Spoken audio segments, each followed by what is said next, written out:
The work that hospice does is palliative care, but the main thing, its concentration is on dignity and the human spirit, which must be celebrated at all times.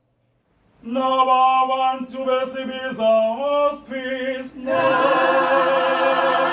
I want to be hospice. Now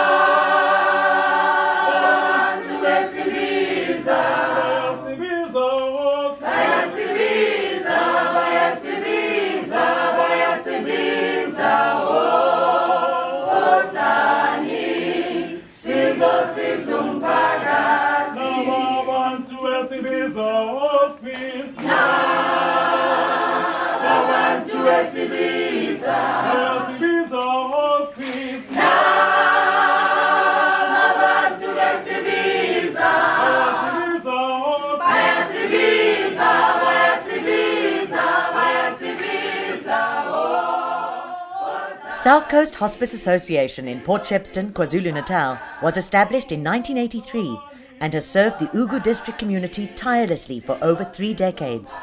This dedicated team ministers in a number of ways, which include home-based care, psychosocial services encompassing trauma counselling, grief and bereavement counselling, HIV counselling, support groups, advocacy and facilitating access to financial and social support, multi-drug resistant TB treatment, care and support, orphans and vulnerable children, including the Memory Box Project and support groups, the inpatient unit for symptom control, respite and end-of-life care, which includes the Rainbow Room for Children.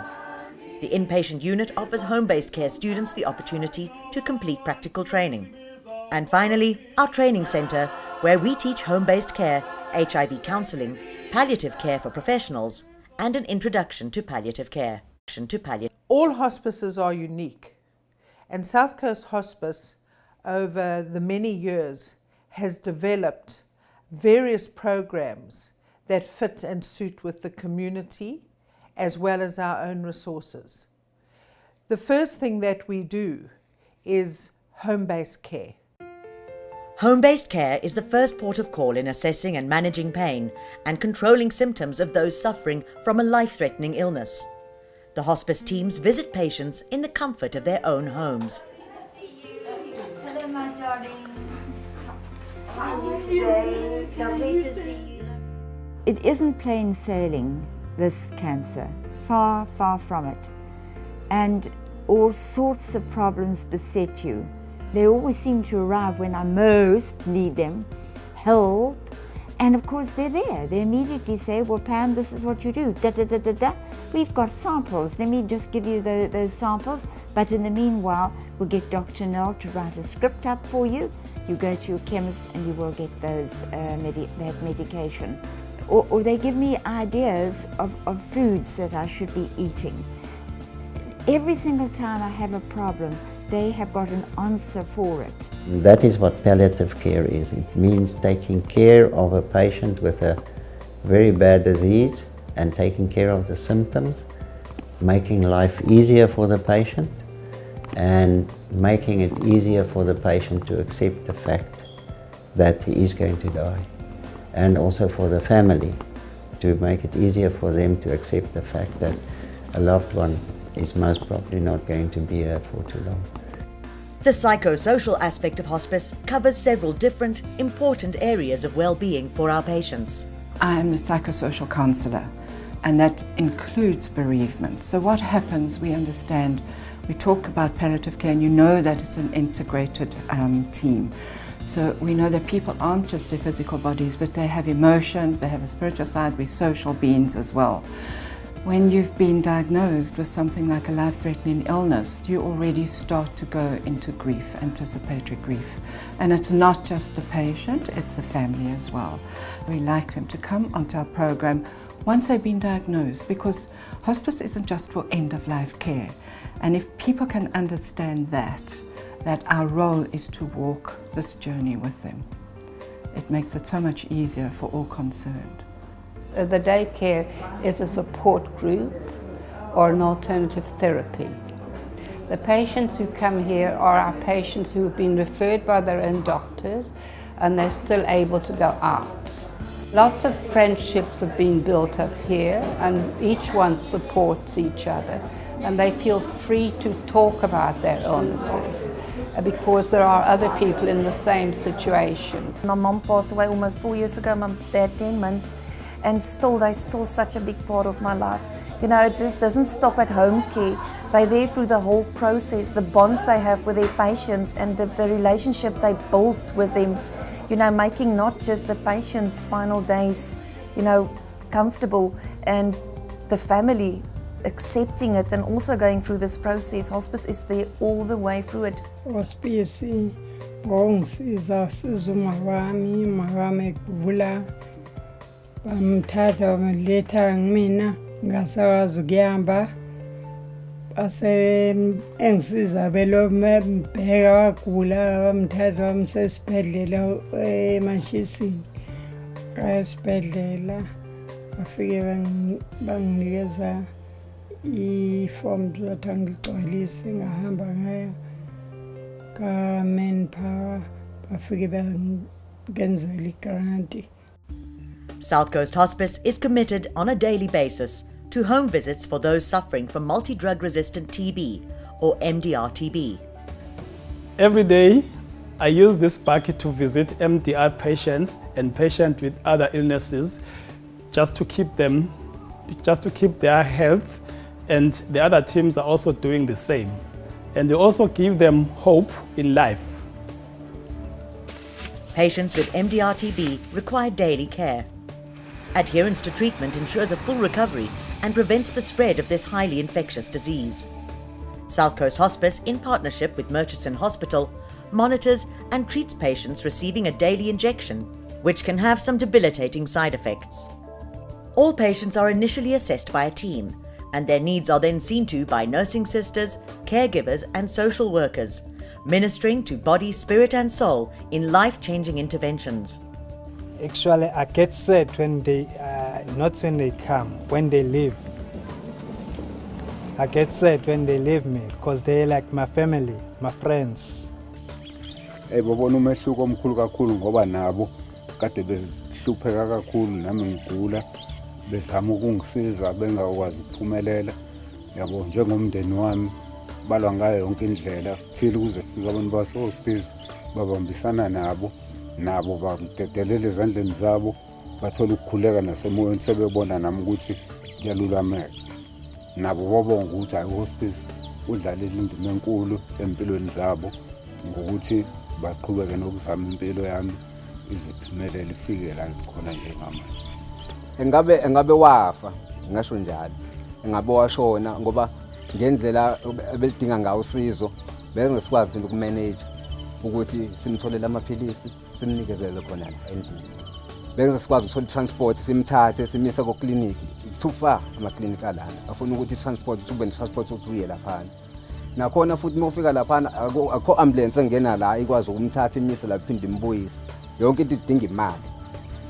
Mawufika lapha eclinic maseqedile ukutrace ufuna ukuthola transport emletha la. It was going to be difficult like this. Ngibonga kakhulu hospice ngokudlala indima yokuthi akwazi ukuthi amfikele endlini ehleli ngaphandle kokuphuma afuna izimali ukuthi ufuna ukugibela uye ezibhedlela emaclinic umfikela nje endlini ehleli amnikeza usizo alidingayo. I don't know how I can express myself that I can show that hospice is number one. Everyone that is like he's got MDR or anything else, like HIV positive as I am. I'm so happy about hospice. They did well for me. And then we started this palliative care. That's why this mobile is also here. We said, oh gosh, patients were dying of pain, cancer, whatever, even with HIV and AIDS, this palliative care, then patients cannot even walk, peripheral neuropathies, but hospice taught us how to step-lat the pain control. And also we came as a partnership with South Coast Hospice that we need to offload these clinics. The long queues, patients will be waiting because there are patients that are real stable. Those stable patients that are coming for treatment, South Coast Hospice mobile will be here. The sister in the clinic will have prepared the patient, all the medication. When the patient comes, everything is there sorted out. Then the patient, it will be 1, 2, 3, 1, 2, 3. So offload of this. We look at the high impact clinics. Those clinics that had more than 3,000 patients that are coming to collect their treatment. When disease and poverty are a fact of life, loss of loved ones is an ever-present reality. South Coast Hospice has several interventions to reach out to orphans and vulnerable children, helping them to heal and to learn resilience in the face of grief. I've got a Duduza doll. I've got this doll. We call it a Duduza doll. It means comfort. So we give each child this Duduza doll. So if you can look closely with this, it's got eyes wide open. We've got it got ears. You know, these ears are so big, and you've got mouth. The mouth is always closed, and these ears, the importance of these ears, you can see that they are wide open because they listen. We encourage children to talk to this doll because sometimes when the child, especially staying with the mother or aunt, things are happening at home, and the child doesn't know where to go or how to respond on those situations. So when we give this Duduza, we encourage children that you can talk to this Duduza doll. This Duduza doll won't say anything. Will just listen with these big ears. This is a memory box. Each child gets one when we've got this program. So we encourage them to put their valuable things in the memory box, like the mother's ID, the pictures, because you find that some of the children, they don't know the mother. So if there's a picture of the mother who passed away, then we say you can keep that picture inside here. Whatever, maybe the mother had a lovely scarf, the favorite, you can take that scarf and put it inside here. So we just encourage children to keep things that are important to them into this memory box. The Kingfisher House inpatient unit is a vital component of care. This is where gravely ill patients are assessed and where they have appointments with Dr. Andre Nell, attending to ongoing medical needs such as pain management and symptom control. There are 4 beds available for patients who need complex care or who have become too frail to stay at home. We also have the Rainbow Room, especially fitted for children. You have to have a unit if you want to do palliative care properly. You have to have a unit because you cannot treat everybody at home. It's too difficult. And the family, you cannot expect the family to do a lot of medical care for a patient that's lying in bed at home. It will be lovely if we can do it, but it's not easy for the family. And that's why you need to have a unit where you can take somebody. This is like home from home, you know, it really is. Because we haven't got visiting hours or anything like that here. It's part of life. We live, we get born, we live and we die. That is a part of life. And the way that you die, there's the important thing. You can make it much easier. Palliative care is a specialised field. In our training centre, we teach home-based care, HIV counselling, palliative care for professionals, and an introduction to palliative care. Students are also able to learn practical skills by participating under supervision in all our programs. Volunteer and permanent staff are trained in-house regularly. I believe this because I've used this hospice. I've had somebody in this hospice, and I've met many wonderful people in the beds at hospice and everywhere else. But I believe that a community would lack something without South Coast Hospice. We actually show the community compassion. We're a portrayal of what our community is, which is one of compassion and caring. And they need to value that, and they need to support it financially. I just appeal to somebody out there to know how wonderful hospice is and what they can do for us and transform our lives and give us hope. We cannot do it without the help of our community. We can write away for money. We can go to the big foundations. We can go to the banks. We can do all of these things, but it's our community, really, that will be the poorer for it. So it is to the community we always turn, and I'd like to thank them for their continued support and not to give up on us. we will always be here, no matter what form we take. Thank you. For more information on how you can be a part of playing an important role in the Ugu district community, contact South Coast Hospice Association. Hospice.